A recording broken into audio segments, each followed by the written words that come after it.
An Israeli airstrike in the central Gaza Strip on Thursday killed at least 25 Palestinians and injured dozens more, according to Palestinian doctors. In Peru, the President Dina Boluarte enacted the new judicial reform dictated by the parliament under strong questioning by the judiciary in various sectors of the country.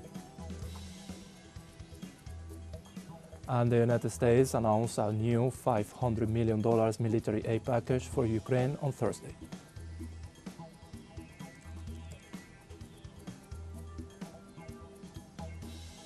Hello and welcome to From the South, from the headquarters of teleSUR English in Havana, Cuba.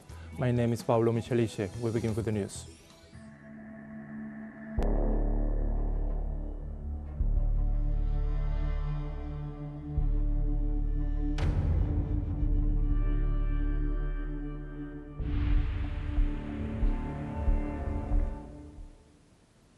An Israeli airstrike in the central Gaza Strip on Thursday killed at least 25 Palestinians and injured dozens more, according to Palestinian doctors.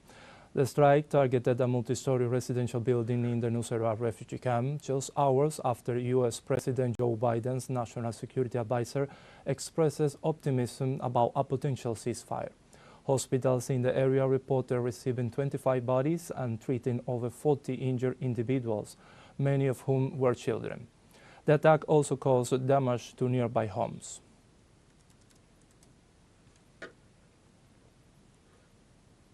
Israeli military operations in Syria have reportedly destroyed approximately 86% of the country's anti-aircraft defense systems following a series of aggressive airstrikes. Over the past few days, the Zionist regime has conducted around 480 strikes, allegedly targeting military installations and infrastructure, claiming these actions are essential to prevent weapons from reaching extremist groups and to counter Iranian military influence in the region. The extensive strikes have led to significant destruction, including naval vessels and military aircraft, raising concerns among international observers about potential violation of long-standing ceasefire agreements.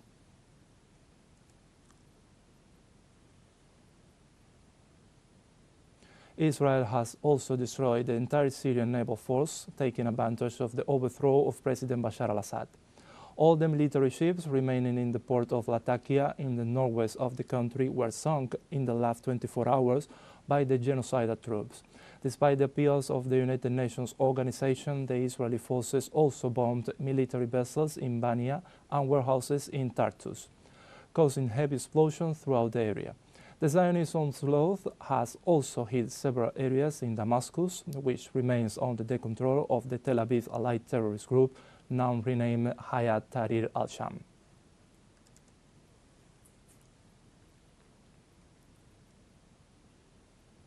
We change topic. Georgia has been rocked by mass demonstrations in recent months due to laws limiting the activities of foreign agents, the banning of LGBTQI+ advertising, and most recently the suspension of the country's integration into the European Union. Let's see more. For more than a week, the Georgian opposition has been trying to organize a new Euromaidan. The police have prevented protesters from camping in the streets and taking over the parliament, as was done in Kiev in 2014. The reason is the same. The Georgian parliament stopped Euro integration and refuses to continue receiving foreign grants. Just a year ago, Georgia was considered the most advanced and Western-loved state in the post-Soviet space, and literally in 1 year it lost everything. The Georgian government is becoming unyielding in the face of the Western elite, only because it dared to take a series of measures consistent with its national interests.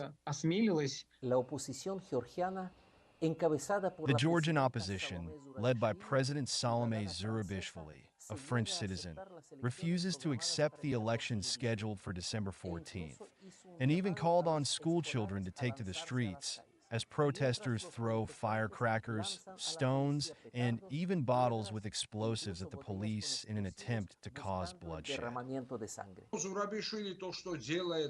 Everything that Zurabishvili does and says is within the logic of the things of the color revolutions. He writes in English on his Twitter or Facebook, I don't know what, already the university students are on strike, and now it's the turn of the school children. But she denies having done it. She says she couldn't ask people to take to the streets, much less school children, all in English. The methodology is this: the president writes in English, then the Georgian media translates and broadcasts it in Georgian, but she is now playing the fool. We are facing a new attempt of color revolution with a tried and tested script in different scenarios in the post-Soviet space. Barricades, noise with pots, European deputies with orange scarves, all led by local public figures trained in the West and open defenders of Western interests in their country. In Georgia, there is simply a color revolution going on. There, non-pro-Russian forces came to power through legal and completely democratic and legitimate procedures. They are supporters of Georgia's sovereignty. But those who are now raging against them in the streets are foreign agents who also opposed the decision to recognize foreign agents. They are degenerates, perverts, and tools of this liberal world elite who are organizing this to overthrow the lawful government of Georgia. Georgia is currently fighting for its sovereignty. It is clear that demonstrators wrapped in European Union, Ukrainian, and U.S. flags seek to turn their country into a subject of the West to serve as an instrument in its war against Russia. One more country to bleed with cheap cannon fodder and great wealth. In other words, just another Ukraine. And now we have a short break coming up, but first remember you can join us on TikTok at teleSUR English, where you will find news in different formats, news updates, and more. We'll be right back. Stay with us.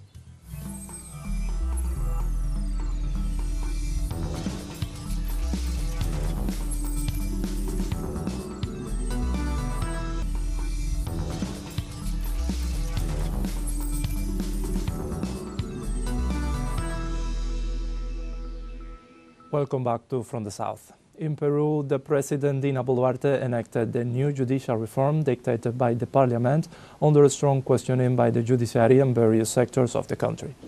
The judicial sector questions the congressional proposal to form a special high-level multi-party commission that within 90 days will study and present a proposal for the integral reform of the entire justice administration system.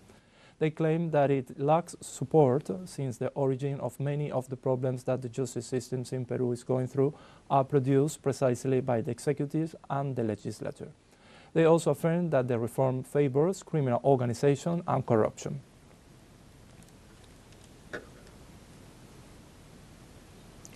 Also, Peru's Congress approved the entry of U.S. military troops with weapons into the country. The measures was approved for training and joint operations with the Army's Intelligence Command, the Peruvian Air Force Special Operations Force and Navy, as well as the National Police. However, Congressman Guillermo Bermejo Rojas sentenced that the United States Army has not reduced drug trafficking, illegal logging, or illegal mining, expressing his concern about the fact that the U.S. military has immunity to be judged for crimes committed outside their country.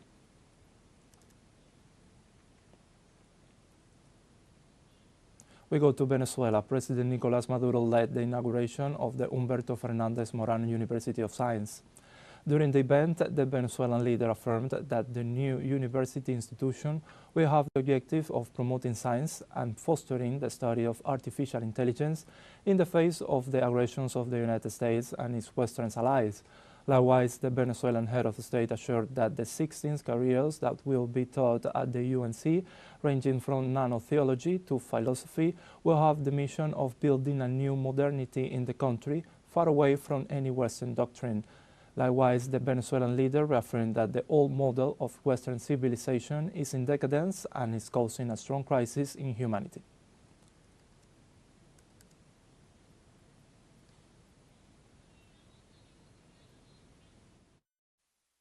Y es un hecho de certidumbre histórico And it is a fact of historical uncertainty. The exhaustion of the old model of Western civilization has been leading to a terrible degradation and has brought Western civilization and humanity into a tremendous crisis, which they now want to solve with artificial intelligence by launching missiles, drone bombs.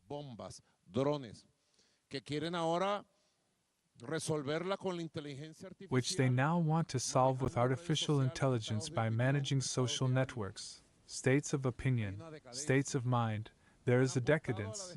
They have aimed at the destruction of the millenary culture of humanity.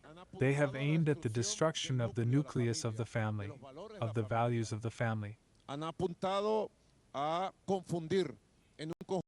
They have aimed at confusing in a set of topics to fill with the dark, cold cloud the destiny of humanity. The Prime Minister of Trinidad and Tobago, Keith Rowley, denied the signing of an agreement to provide the territory to U.S. troops. Prime Minister Rowley referenced that the position of Trinidad and Tobago in the face of conflicts in other countries has always been one of non-interference, asserting that at no time has an agreement been signed with the United States to make available the national territory to its military troops to respond to conflicts in third countries. In this sense, Rowley pointed out that whoever has affirmed something like that is not acting in accordance with the national interests of Trinidad and Tobago. He also assured that the country does not and will not support violations of the peace zone.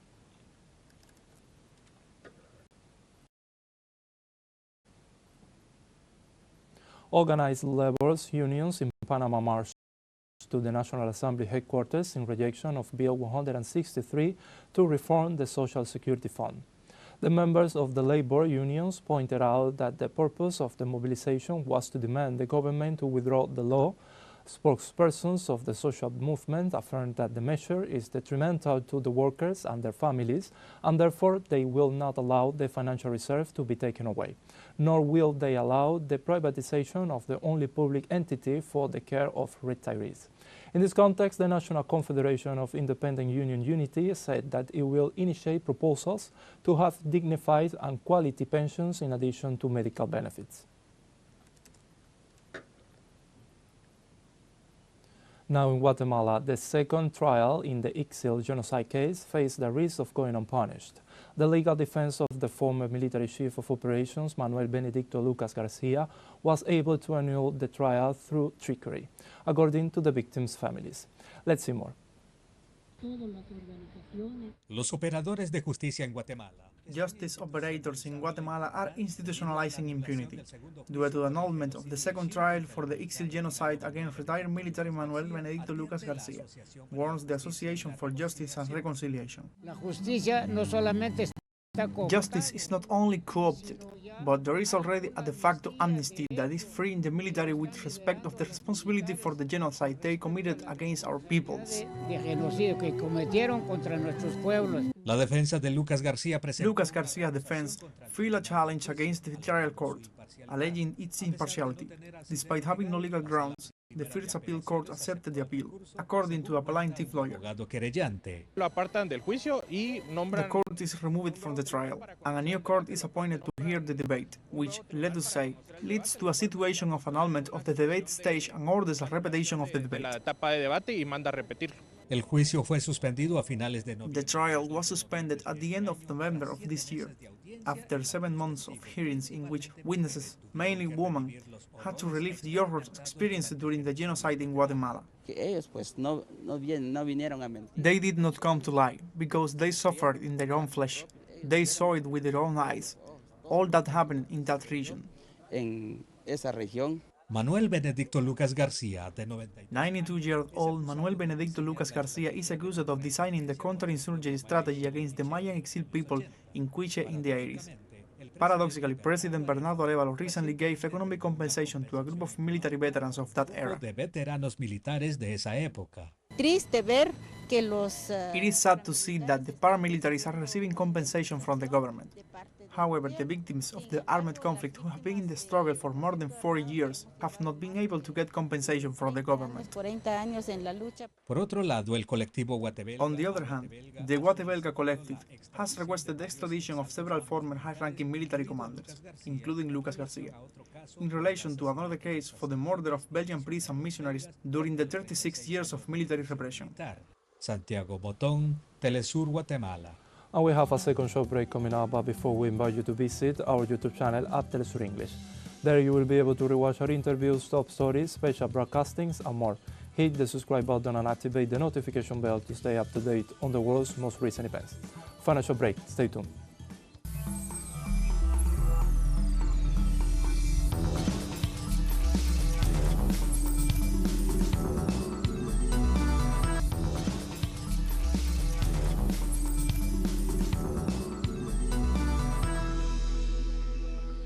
Welcome back to From the South. The United States announced a new $500 million military aid package for Ukraine on Thursday. This is the 72nd disbursement approved by the administration of President Joe Biden, who has already announced, despite warnings from his successor, that he will continue disbursements to Kiev until January 20. The new aid includes ammunition for HIMARS systems, HARM and Javelin missiles, as well as equipment for handling chemical, biological and nuclear weapons. In this context, also the Secretary of State, Anthony Blinken, ratified that his country will deliver to Kiev urgently needed weapons and equipment.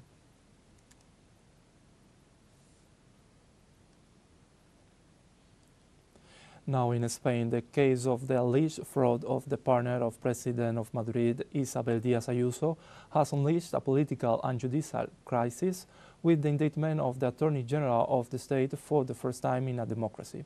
Our correspondent Álvaro Fragua with the details.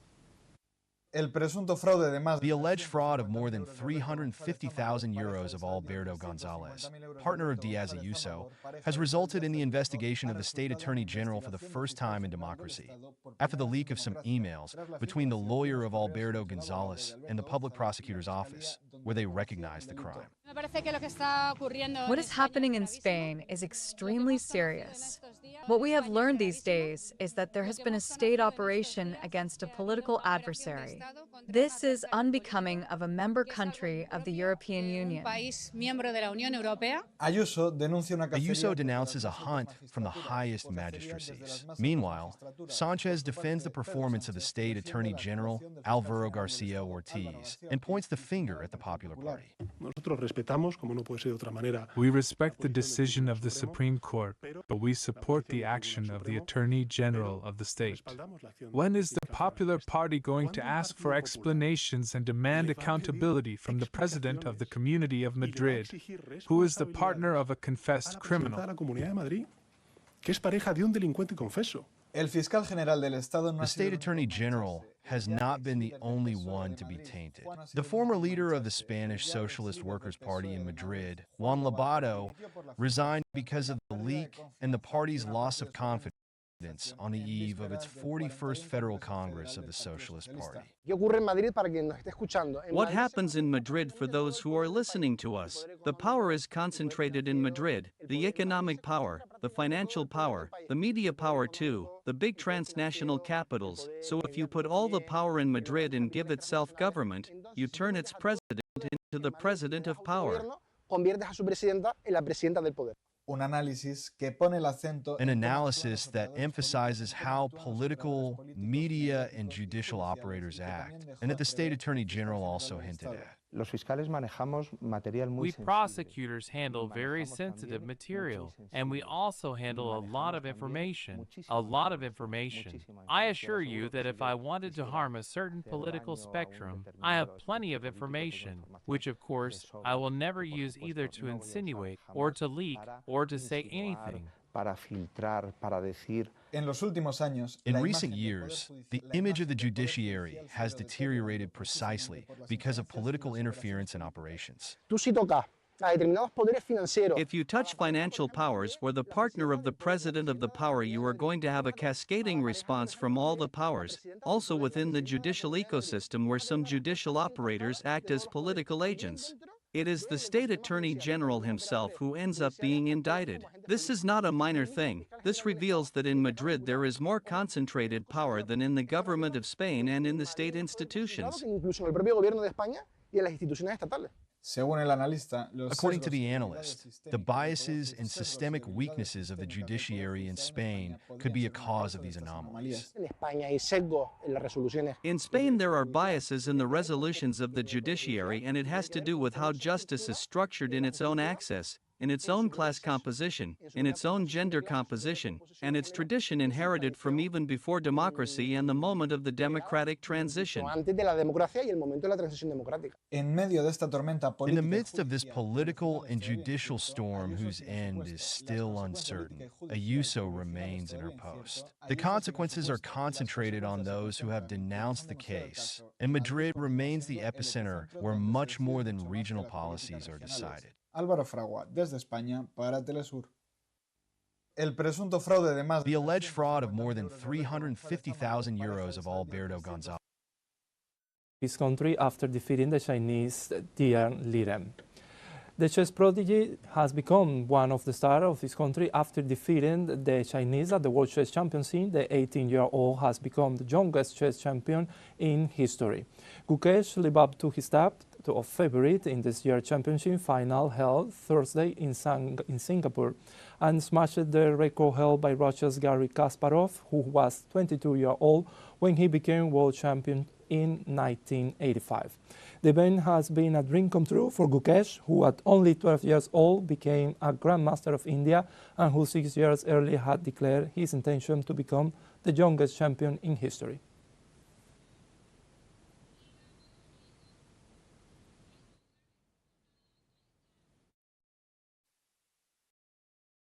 My whole strategy for this match was to push as much as possible in every single game with both colors. I want to play for as long as I can. I want to have a very, very long career and to stay at the very, very top. And like this, we have come to the end of this news brief, but remember you can find this and many other stories on our website telesurenglish.net. And join us on social media, Facebook, X, Instagram, Telegram and TikTok. For Telesur English, my name is Pablo Michelich. Thank you for watching.